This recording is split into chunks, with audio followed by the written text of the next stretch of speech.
Sir నమస్కారం sir. సూర్యోస్మి. ఇప్పటిదాకా మిమ్మల్ని ఇక్కడ దాకా తీసుకొచ్చింది, మిమ్మల్ని ఇంత పెద్దోడిని చేసింది ఒకే ఒక మంత్రం మణిపద్మేహం. ప్రతి ఒక్క స్కూళ్ళల్లో, ప్రతి ఒక్కరు పబ్లిక్లలో ప్రతి ఒక్కరు వింటున్నారు, చదువుతున్నారు, స్మరిస్తున్నారు. మణిపద్మేహం మంత్రాన్ని ఎందుకు స్మరించాలి? ఇంకొద్ది ప్రేక్షకులు ఇంకా దాన్ని ఎందుకు ఆదరించాలి?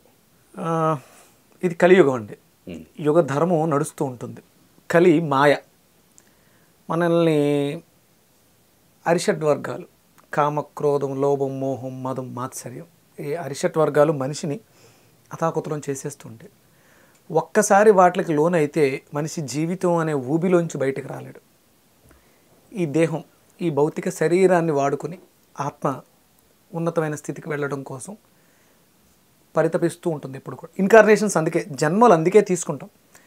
ఒక్కసారి జన్మ గుడ్డోడిగా తీసుకుంటే, ఒకసారి జన్మ చెవిటివాడిగా తీసుకుంటే, ఒకసారి జన్మ అవిటివాడిగా తీసుకుని అనుభవాల్ని సాధించి జీవ పరిణామ క్రియ జరుగుతూ ఉంటుంది. అంటే జంతువు దగ్గర నుంచి 84 కోట్ల జీవరాశి ఇదంతా కూడా జీవ పరిణామ క్రియలో మనిషిగా జన్మ తీసుకోవడం అనేది అత్యున్నతమైనటువంటి జన్మ.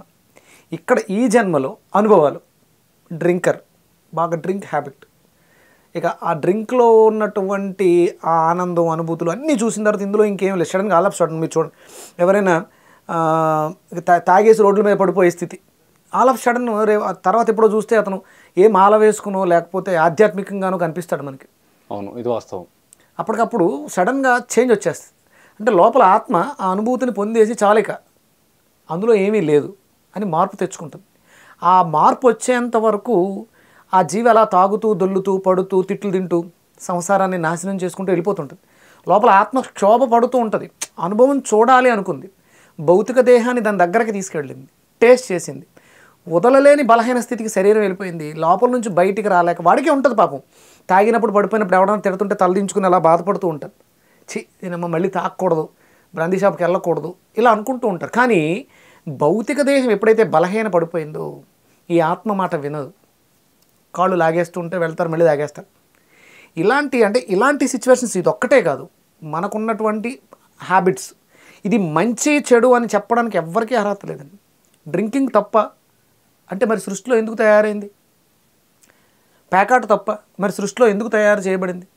ఇక్కడ ప్రకృతిలో ఏదైతే ఉందో అది ఏది కూడా తప్పు కాదు. భగవత్ సృష్టి, చెడుని ఆయనే సృష్టించాడు, మంచిని ఆయనే సృష్టించాడు, మనకి జన్మనిచ్చాడు, మనం జన్మించాం.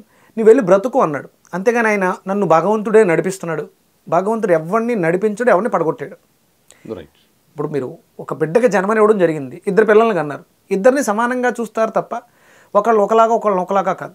ఎవరైతే తండ్రికి దగ్గరగా ఉంటారో, అంటే బాగా ఎక్కువ అటాచ్మెంట్తో తన ముద్దు మాటలతో, చేష్టలతో పట్టుకుని తన తండ్రి చుట్టే ఉంటే ఏదైనా కొన్నప్పుడు ఇమీడియట్గా ఫస్ట్ వచ్చేది దగ్గరగా ఎవరైతే బిడ్డ ఉన్నారో వాళ్ళకి ఇస్తారు, రెండో బిడ్డకి ఉంచుతారు. అంతేగా, లేడు అని చెప్పేసి ఒకటే అన్నీ కొన్నవన్నీ మొదటి బిడ్డకి ఎవరు అంటే ద్వేషభావం కానీ లేకపోతే కోపం కానీ ఉండదు తండ్రికి. ఒక మనిషిగా మనకే అంత ప్రేమ ఆప్యాయత ఉంటే మనల్ని మించినటువంటి ప్రేమ, అభిమానం, డివైన్ ఎనర్జీ, డివైన్ లవ్ ఇంకెంత ఉంటుంది? అందుకని ఎవరిని వేరే దృష్టితో చూడరు. కాకపోతే మనమే మనకున్నటువంటి అరిషడ్ వర్గాలతో కోపం, ద్వేషం, పగ, ఈర్ష్య, అసూయ ఇలాంటి వాటితో ఆ భగవంతుడికి దూరంగా వచ్చేసి ఉన్నాం. అంటే ఇది కలికాలంలో జరిగే మాయ. ఇలాంటి కలిమాయ నుంచి బయటికి రావడానికి ఒక మంత్రం కావాలి. అంటే మంత్రాలు మనకి చాలా ఉన్నాయి. హిందూ ధర్మంలో ఆచార సాంప్రదాయాలు మనకు ఉన్నటువంటి 33,000 కోట్ల దేవీ దేవతల కింద మాట్లాడతారు. వేద, పురాణం, ఇతిహాసాల్లో మనకి ఎన్నో రకాల మంత్రాలు ఉన్నాయి. మనం ఆదర్శంగా తీసుకున్నటువంటి శ్రీరాముడి నామం కూడా మనల్ని అభ్యున్నతికి తీసుకువెళ్తుంది. అలాగే శ్రీకృష్ణ పరమాత్మ, అతను కూడా మానవ జన్మ శరీరం ధరించి జన్మ తీసుకుని ఇక్కడికి వచ్చి మనుషులు ఎలా బ్రతకాలి అని చూపించినటువంటి యుగ పురుషులు ఆదర్శంగా తీసుకుని వాళ్ళ నామాన్ని కూడా మనం స్మరిస్తూ ఉంటాం. ఇక ఆంజనేయ స్వామి, ఈశ్వరుడు, సాయిబాబా చాలామంది మనకు ఉన్నారు. కానీ ఆ మంత్రానికి ఒక వైశిష్టత ఉంటుంది. ప్రతి మంత్రానికి ఒక వైశిష్టత ఉంటుంది, విశిష్టం. దాన్ని జపం చేయటం, తర్పణాలు ఇవ్వటం, ఆచార సాంప్రదాయాల్లో జపము, తర్పణము, హోమము, సమారాధన ఇవన్నీ చేసుకుంటూ వెళ్ళాలి. కానీ అంటే నేను స్టడీ చేసిన దాంట్లో నేను కూడా కష్టాలు అనుభవించి చూశాను కాబట్టి నేనేమి బ్రాహ్మణ వంశంలో పుట్టినవాడిని కాదు. నేను నార్మల్గా జన్మ తీసుకున్నాను, వెళ్తూ ఉన్నాను, కష్టాలు వస్తున్నాయి, తిరుగుతూ ఉన్నాం, నేర్చుకుంటూ ఉన్నాం, చూస్తున్నాం. ఒక మంత్రం ఒకటి నాకు ప్రాణిక్ హీలింగ్లో కనిపించింది. ప్రాణిక్ హీలింగ్ అనే ఒక ఆల్టర్నేటివ్ థెరపీ, అది హీలింగ్ చేసుకోవడానికి ఒక థెరపీ, వైద్య విధానంలో చాలా సులువుగా ఉంటుంది. దాంట్లో ఒక మంత్రం గురించి చెప్పడం జరిగింది. అది టిబేటియన్ల మంత్రం, ఓం మణిపద్మేహం. అక్కడ దాని గురించి పెద్దగా ఎక్కువ డిస్కషన్ ఏమీ రాలేదు. అది మంచి మంత్రం, ఒక చక్రానికి సంబంధించిన మంత్రంగా అది చెప్పడం జరిగింది. చక్రాల్లో మణిపూరక చక్రానికి సంబంధించిన మంత్రం అని చెప్పబడింది.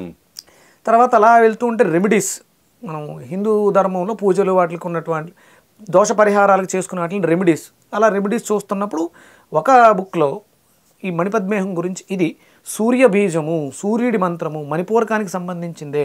మణిపూరక అధిష్టాన దేవత రవి, సూర్యనారాయణమూర్తి. దాంట్లో 10 దళాలు ఉంటాయి. దానికి సంబంధించిన మంత్రం మణిపద్మేహం. దీనికి చాలా విశిష్టత ఉంది. ఏంటి అంటే మనిషికి అహంకారం, ఈగో, ఇవి చాలా ఎక్కువ ఉంటాయి. ఆ 2 క్వాలిటీస్ మణిపూరక చక్రంలో ఉంటాయి. ఈ మంత్రాన్ని జపించడం ద్వారా అవి 2 తగ్గుతాయి.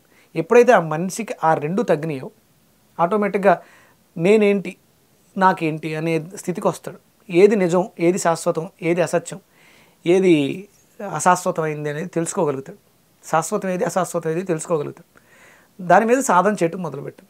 అంటే ఎక్కడో చదవటంతో పాటు దాని గురించి సాధన చేస్తూ ఉండాలి. ఆ సాధనలో నాకు తెలిసింది ఇది 100% రవి బీజము, ఇది టిబేటియన్ది కాదు, భారతదేశంది. అంటే భారతదేశంలో హిందూ ధర్మానికి ఉన్నటువంటి ఆ గొప్పతనం, వాళ్ళు బ్రిటిషర్స్, మనం ఇంతకుముందు డిస్కస్ చేసుకున్నాం, సండే మనకి నాన్ వెజ్ ఎంటర్ చేయడం, ఆల్కహాల్ గురించి, సండే హాలిడే కింద పెట్టడం, మన బ్రెయిన్స్లో రుద్దటం, మనల్ని పాడు చేయటం, ఇవన్నిట్లో కూడా ఇలా ఇక్కడ కూడా ఇది జరిగింది. ఇది టిబేట్కి తరలి వెళ్ళిపోయింది, వలస వెళ్ళిపోయింది. టిబేట్ అంతా కూడా మీకు ఎక్కడ చూసినా ఇదే కనిపిస్తుంది. డెహ్రాడూన్లో ఈ ఫ్లైఓవర్ పిల్లర్స్ ఈ మంత్రమే ఉంటుంది గోడల మీద. ప్రతి ఇంటికి ద్వారబంధాల మీద ఈ మంత్రమే ఉంటుంది. వాళ్ళు అక్కడ ప్రతి వాళ్ళు కూడా ఇప్పుడు అది మననం జరుగుతూ ఉంటుంది. ఓం మణిపద్మేహం, ఓం మణిపద్మేహం జరుగుతూ ఉంటుంది. ఇక పోను వెళ్ళగా ఇది మనకి హనుమంతుల వారు మనకి మణిపూరక ముద్రలో ఉంటారు. ఇలా మణిపూరక చక్రం దగ్గర ఇదే ముద్ర. అలాగే పరమేశ్వరుడు కూడా సేమ్ అదే ముద్రలో ఉంటారు. మణిపూరక ముద్ర ఇది. అంటే సృష్టి మొత్తం ఇక్కడే ఉంది. ఒక తల్లి బిడ్డకి జన్మనిచ్చేది కూడా నాభిలోనే. కనెక్షన్ కూడా నాభి కనెక్షనే, బొడ్డు. అంటే దీనికే చాలా ప్రాధాన్యత ఉంది. ఇక్కడ మార్పు తీసుకురాగలిగితే, అంటే కర్మలు మనం తెచ్చుకునేది, ప్రారంధ కర్మలు ఏవైతేనో తల్లి దగ్గర నుంచి తెచ్చుకుంటాం జన్మని, ఆ తల్లి నాభితో కనెక్ట్ అయి ఉంటుంది. అంటే నాభికి చాలా విశేషం ఉంది.